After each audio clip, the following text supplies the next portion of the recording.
Mercedes has won every race in 2026. Every pole, every sprint. Antonelli leads the championship. Russell is second. Ferrari has the second best chassis on the grid, arguably the best in slow and medium speed corners, and it does not matter because when the cars hit a straight, the gap comes back every single time. Vasseur pointed at the straight line speed data after Miami and said that is all you need to look at. 11 upgrades on the car, the best aero package Ferrari has ever brought to a single race weekend. And Mercedes still walked away from them on every straight. The engine is the problem, everyone knows it. What almost nobody has reported, outside the Italian press, is what Ferrari are actually doing about it. Not the ADUO token story, not the software update. The actual physical rebuild happening inside the turbocharger right now in Maranello. Same outer housing, same packaging shape inside the SF26. Completely different internal layout. New compressor vane count, new impeller angle, a rework that changes how the turbo moves air across the entire rev range without changing a single external dimension of the part. This is engineering at the edge, and if it works, Belgium changes everything. When the 2026 rules removed the MGUH, the electric motor that used to sit between the compressor and turbine and control turbo speed, every manufacturer faced the same question. How do you handle turbo lag without it? Ferrari gave the boldest answer on the grid. A small, light turbocharger built to spin up faster than anything else in the field. Small compressor wheel, low spinning weight, instant response off the line and out of slow corners. That choice gave Ferrari the best race starts on the grid. Leclerc and Hamilton gain positions into turn 1 every weekend because the turbo fires up faster than any rival. And that same choice is why Mercedes walks away from them before the first braking zone. The start edge lasts 2 seconds. The straight line gap lasts the entire race. A smaller compressor wheel reaches full boost faster on launch, but it moves less air once the engine is running flat out at high RPM. Less air means less boost. Less boost means less power in the top third of the rev range. That is the window where the driver is flat on the throttle down the straights, and every single horsepower counts. Mercedes took the opposite path, a bigger, heavier turbo that pushes far more peak boost at high engine speeds. It takes a fraction longer to spin up from low RPM, which costs a tiny bit at race starts. But once it is at full speed, the Mercedes turbo moves much more air, more boost, more pressure in the cylinders, more power. 5 races in, that trade-off is winning championships. Ferrari knew this going in, they made the call anyway.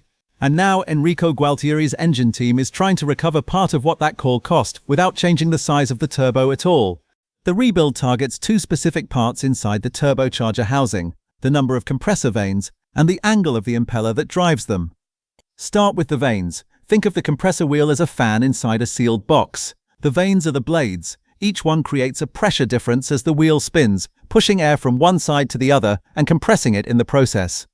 At low RPM, fewer vanes work fine because the air volume is small and the flow is simple. At high RPM, where the engine is demanding huge volumes of air and the flow speeds inside the compressor approach the speed of sound, more vanes spread the work across a larger surface area. That cuts losses, smooths the airflow, and pushes more usable boost at exactly the moment Ferrari needs it most, flat out on a long straight. The impeller angle is the other half. A steeper angle favors lower RPM. A shallower angle pushes the peak output point higher in the rev range. Ferrari's current turbo peaks low, perfect for starts, wrong for straights. The rebuild shifts that peak upward into the zone where Mercedes has been pulling away from them all season. Here is the constraint that makes this so difficult. The outer housing stays exactly the same size. The turbocharger sits buried in the SF26's rear end, millimeters from the gearbox case and the battery box. Changing the outer shape would force a full rear-end rebuild. New crash structures, new cooling ducts, a weight balance shift that ripples through every suspension setting. Gualtieri's team avoids all of that by working only inside the existing shell. Same external dimensions, different internal geometry. That limit is also what makes this so hard to pull off. Adding more vanes inside a fixed width means each vane is thinner. Thinner vanes are weaker against heat stress at high RPM over long runs. Get the shape wrong and the turbo does not just lose output, it risks failing at the exact running point where Ferrari needs it most. This is not a safe engineering project, it is a precise one. The turbo rebuild does not arrive alone. Ferrari's engine team is running a paired project, turbocharger internals and combustion chamber rework, developed together, arriving together at Belgium. The reason is physics. A better compressor pushes denser air into the combustion chamber. A better combustion chamber pulls more energy from that denser air and sends hotter exhaust back to the turbine side of the turbo. The turbine spins faster, which drives the compressor harder, which pushes even denser air. It is a loop, And fixing both sides simultaneously means the gains stack in a way that fixing one side alone cannot produce. 10 horsepower from the turbo change and 10 from the combustion chamber rework does not add up to 20. It could add up to 25 because each fix makes the other one stronger. That stacking effect is exactly why Gualtieri's team is pushing for both changes at once rather than spacing them out across different upgrade windows. The combustion chamber rework reshapes the inside walls to cut energy losses at high revs under load. Same target rev range as the turbo change. Same problem being attacked from a different angle. 2 fixes, 1 linked goal. Close the gap to Mercedes in the zone where Ferrari loses all of its time, flat out on a long straight at maximum engine speed.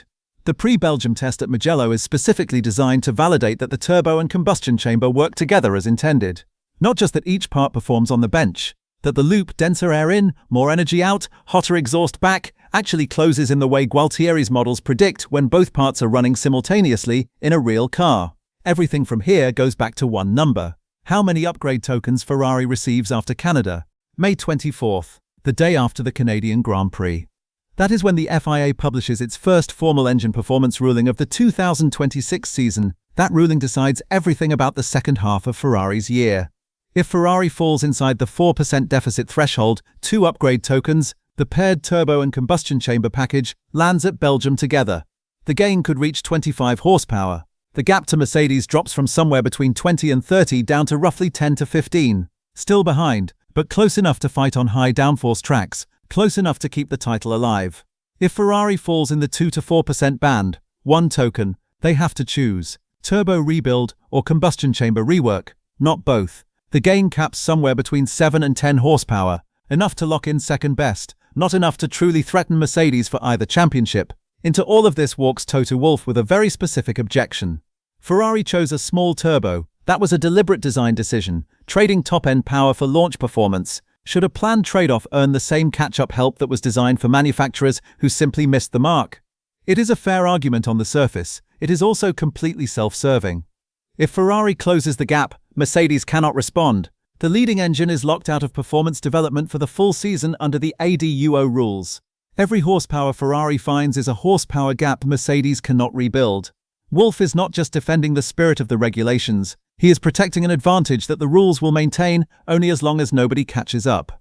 The FIA's head of single-seaters, Tom Bazis, has already pushed back. The teams wanted a simple system, measured output, clear thresholds, no judgment calls about whether a gap was self-made or accidental.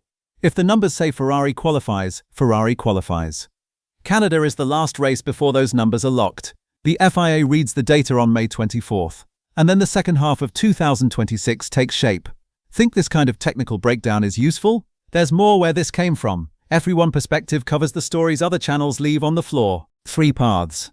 2 tokens. The paired package lands at Belgium, 25 horsepower. The gap to Mercedes drops to 10 to 15. The title fight stays alive. 1 token. Ferrari chooses between the turbo or the combustion chamber, 7 to 10 horsepower. Enough for second place, not enough to threaten Mercedes. Real fight slides to 2027. 2 tokens, full package, tiny gain. Bench numbers looked good, track tells a different story. Season over at Maranello. Spa is not a soft venue to find out which path you are on. The Camel Straight holds full power for 12 seconds. That is exactly the window where this rebuild needs to pay off.